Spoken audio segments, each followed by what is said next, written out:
Hi guys, welcome to Shia stories. Welcome to one more vlog.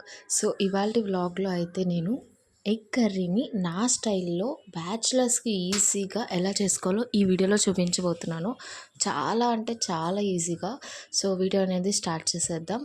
ముందుగా ఒక బాండీని పెట్టుకొని దాంట్లో ఒక 5 or 6 స్పూన్స్ వరకు ఆయిల్ వేసుకోండి. ఇక్కడ నేను చేసే క్వాంటిటీ 1 పర్సన్కి అనమాట, అంటే నాకు ఒక్కదానికే.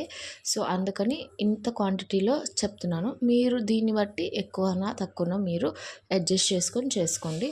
అండ్ అవి వేసేసిన తర్వాత, ఆయిల్ వేసిన తర్వాత, ఆయిల్ అనేది బాగా హీట్ అయిన తర్వాత ఆనియన్స్ అనేది యాడ్ చేయండి. ఈ కర్రీలో ఆనియన్స్ అనేవి చిన్న పీసెస్గా కట్ చేస్తే చాలా అంటే చాలా టేస్ట్గా ఉంటుంది. అండ్ మనకి నవ్వులేటప్పుడు ఎక్కడ మధ్యలో రాకుండా ఉంటుందన్నమాట. ఆనియన్స్ పూర్తిగా వేగిన తర్వాత, పింకిష్ కలర్లో మారిన తర్వాత టమోటా అనేది యాడ్ చేసుకోండి. టమోటా దీనికి బాగా రెడ్గా ఉన్న టమోటా అయితే బాగా టేస్ట్ వస్తుంది. అండ్ టమోటా బాగా వేగాల్సిన అవసరమే లేదండి. బికాజ్ జస్ట్ నార్మల్గా ఒక 5 to 6 సెకండ్స్ మనం ఫ్రై చేసేస్తే కొంచెము మెత్తబడుతుంది అనమాట.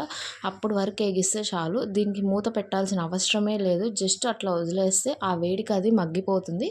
సో ఆ మగ్గడం సరిపోతుంది అనమాట. అండ్ ఇట్లానే కాకుండా దీంట్లో మీరు చిల్లీస్ కూడా యాడ్ చేసుకోవచ్చు. ఇక్కడ నేను చిల్లీస్ ఏం యాడ్ చేయట్లేదు. టమోటా వేసిన తర్వాత 5-6 సెకండ్స్ or 10 సెకండ్స్ లోపు మీరు చిల్లీస్ కూడా యాడ్ చేసుకోండి. అప్పుడు ఇంకా కొంచెం స్పైసీగా తినే వాళ్ళైతే చిల్లీస్ యాడ్ చేసుకోండి. లేకపోతే మేము నార్మల్గా తింటామన్న వాళ్ళు ఇలా యాడ్ చేసుకుంటే సరిపోతుంది అనమాట. నేను ఇక్కడ గరం మసాలా కూడా లేకుండా ఈ కర్రీ అనేది ఫినిష్ చేశాను. చాలా టేస్ట్గా చాలా బాగుంటుంది గాయస్. ఒక్కసారి ఇంట్లో ట్రై చేసి చూడండి. నాకు కామెంట్ సెక్షన్లో కామెంట్ చేయండి ఎట్లా ఉందనేది కూడా.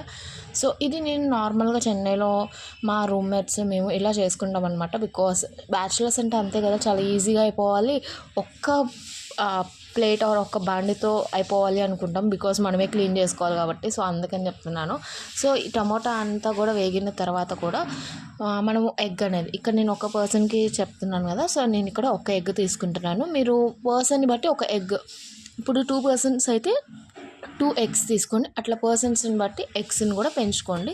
అండ్ నెక్స్ట్ వచ్చేసరికి మీరు ఎగ్ వేసిన తర్వాత వెంటనే కలబెట్టకుండా టర్మరిక్ ఒక స్పూన్ ఆర్ హాఫ్ స్పూన్ వేసుకొని, ఒక్క స్పూన్ కూడా అవసరం లేదు, ఒక హాఫ్ స్పూన్ టర్మరిక్ వేసుకొని పసుపు. అండ్ 2 స్పూన్స్ నేను ఇక్కడ కారం వేసాను. ఎందుకంటే నేను పచ్చిమిరకాయలు కూడా యాడ్ చేయలేదు కాబట్టి నేను డైరెక్ట్గా కారంతోనే ఇది తింటే బాగుంటుందని చేస్తున్నాను అనమాట. అండ్ మీ రుచికి తగ్గట్టు సాల్ట్ని యాడ్ చేసుకోండి. బికాస్ సాల్ట్ అనేది కొంచెమే ఫస్ట్ తక్కువ వేసుకోండి. ఈ ఎగ్ కర్రీకి ఎట్లా ఉంటుందంటే ఫస్ట్ ఎక్కువ వేసేసారంటే తర్వాత వేస్ట్ అయిపోద్దండి, అస్సలు ఏం బాగోదన్నమాట. ఇది ఎక్స్పీరియన్స్తో చెప్తున్నాను. బికాస్ నేను చాలాసార్లు అట్లానే ఓవర్గా